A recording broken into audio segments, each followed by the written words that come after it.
Banyak cerita yang menggambarkan tentang bagaimana kehidupan penyihir di masa lalu. Pada umumnya, masyarakat modern menganggap jika keberadaan penyihir hanyalah sebuah mitos yang sengaja dihadirkan dalam cerita anak-anak saja. Namun siapa sangka jika di masa lalu, keberadaan penyihir benar-benar dapat mempengaruhi kehidupan sosial di masyarakat. Pada saat itu, banyak masyarakat yakin jika di antara mereka ada beberapa orang yang mampu melakukan sihir. Lalu siapa sajakah mereka yang dikenal memiliki sihir dalam pengetahuan modern? Berikut 7 penyihir di dunia nyata versi on the spot.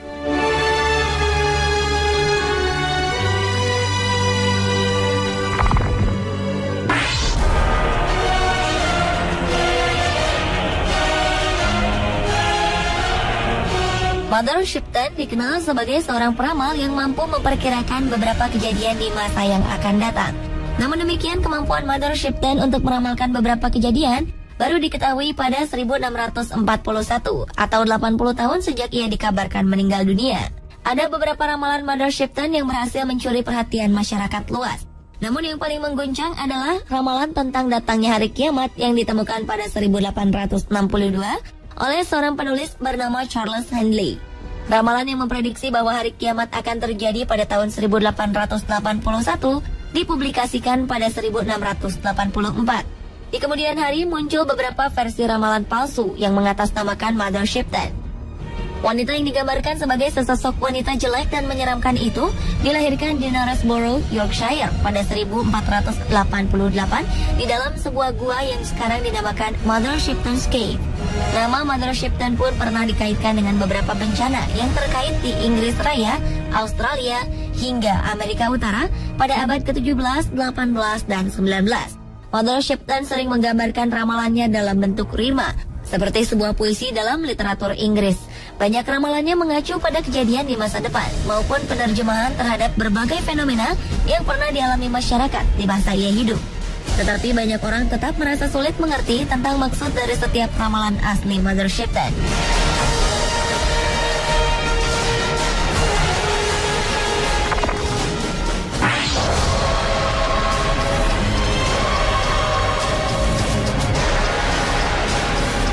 Jika Anda pernah mendengar istilah voodoo, yaitu sebuah tradisi ilmu hitam dari Afrika Barat, maka Marie Laveau lah sosok wanita yang paling dikenal sebagai ahlinya.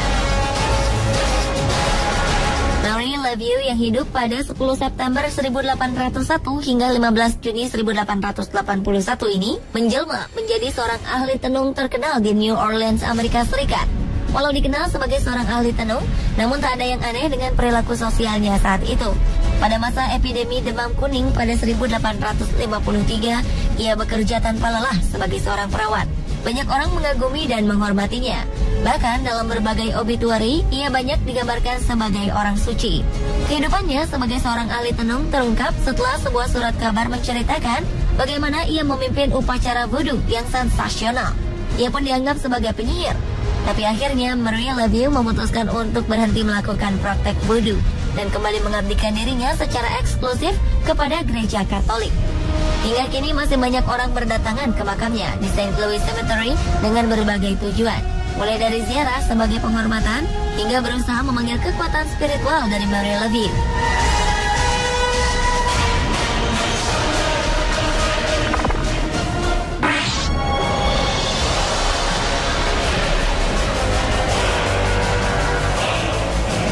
Selanjutnya adalah seorang cenayang kontemporer asal Amerika, Silver Ravenwolf.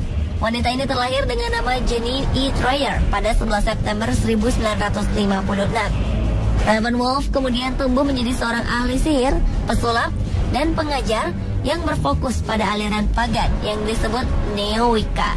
Beberapa praktek yang terdapat dalam keyakinan Wicca adalah ritual magis dan hal-hal yang berkenaan dengan dunia supranatural. Meski terkenal, Ravenwolf bukanlah pemimpin dari sekte ini.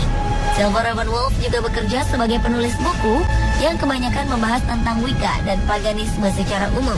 Wicca sendiri diketahui baru muncul dan berkembang di Inggris pada paruh pertama abad ke-20. Sebagai pagan modern dan sihir agama, aliran ini kemudian mulai diperkenalkan ke publik pada 1954 oleh Gerald Gardner.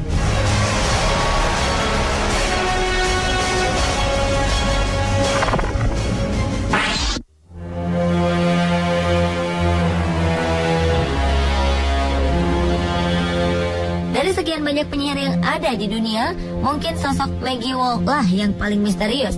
Ia merupakan salah satu dari sekitar 4.000 perempuan yang dituduh sebagai penyihir di Skotlandia. Karena tuduhan inilah ia kemudian dieksekusi mati di depan publik pada 1657. Meski demikian, masyarakat tetap mengenangnya dengan membuatkan sebuah monumen berupa tulisan namanya, serta sebuah catatan peringatan tentang seorang penyihir bernama Maggie Wall yang dibakar pada 1657.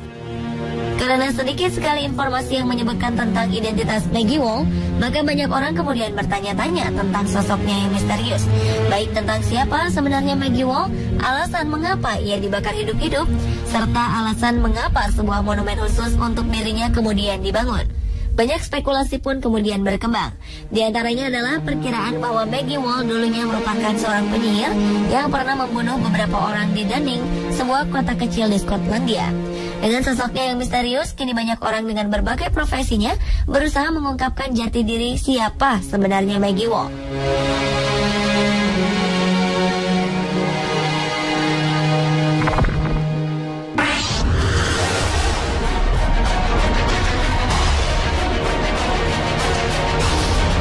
Seorang wanita dari keluarga kaya yang berasal dari Toulouse, Prancis, ia diduga memiliki kemampuan untuk melakukan sihir, hingga kemudian dihukum mati pada 1275. Nama Ugel Delebot populer dan dikenal sebagai orang pertama yang dihukum mati atas tuduhan sebagai seorang yang memiliki kekuatan sihir selama abad pertengahan. Ugel Delebot lahir sekitar tahun 1230 dan ia merupakan anggota dari keluarga bangsawan yang menganut ajaran Khatarisme. Yang tak lain adalah sebuah sekte Gnostik yang dianggap sesat oleh gereja Katolik. Ia pun pernah dituduh sebagai orang sesat yang memiliki hubungan terlarang bersama iblis, hingga melahirkan seorang raksasa pemakan daging yang memiliki kepala serigala dan ekor ular.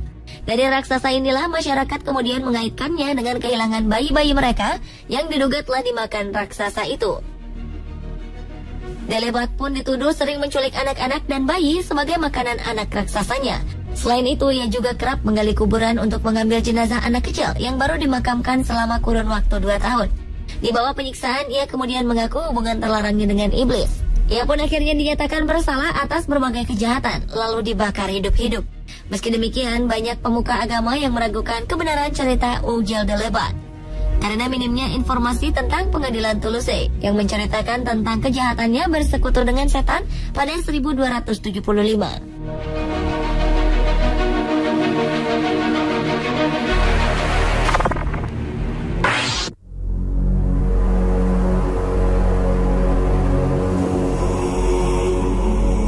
Nama Morgan Le Fay dikenal sebagai seorang penyihir hebat di dunia.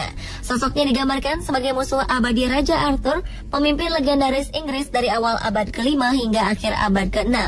Morgan Le Fay yang kabarnya sebenarnya masih memiliki hubungan garis keturunan dengan Raja Arthur, konon merupakan murid langsung dari penyihir hebat dan legendaris di Inggris bernama Merlin. Nama Morgan Le Fay sendiri mulai dikenal untuk pertama kali pada abad ke-12 ketika Geoffrey of Monmouth, seorang tokoh agama, menuliskan sebuah cerita yang berjudul Vita Merlini. Di dalam tulisannya disebutkan bahwa Morgan Le Fay merupakan seorang pemimpin dari 9 penyihir bersaudara dari Pulau Avalon yang pernah menolong Merlin ketika tengah berada dalam kesulitan.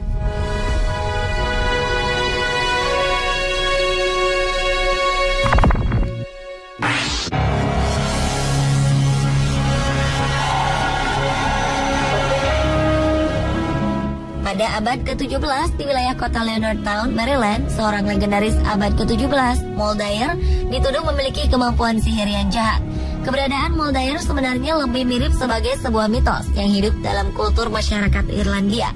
Ia digambarkan sebagai perempuan terhormat yang tinggal di Maryland untuk melarikan diri dari kehidupannya yang gelap di masa lalu. Namun sayang, kehidupan dan sikapnya yang misterius membuat penduduk Maryland merasa curiga. Moldair dianggap mengetahui berbagai rahasia kegunaan dari berbagai tumbuhan yang sebelumnya tidak diketahui oleh masyarakat di tempat itu. Atas berbagai hasutan, penduduk pun yakin jika Moldair adalah seorang penyihir jahat yang akan membawa pengaruh buruk bagi desanya.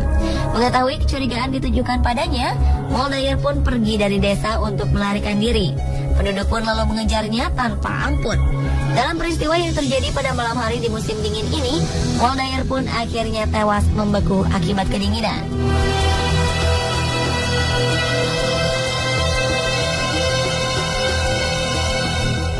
itulah 7 penyihir di dunia nyata versi On The Spot.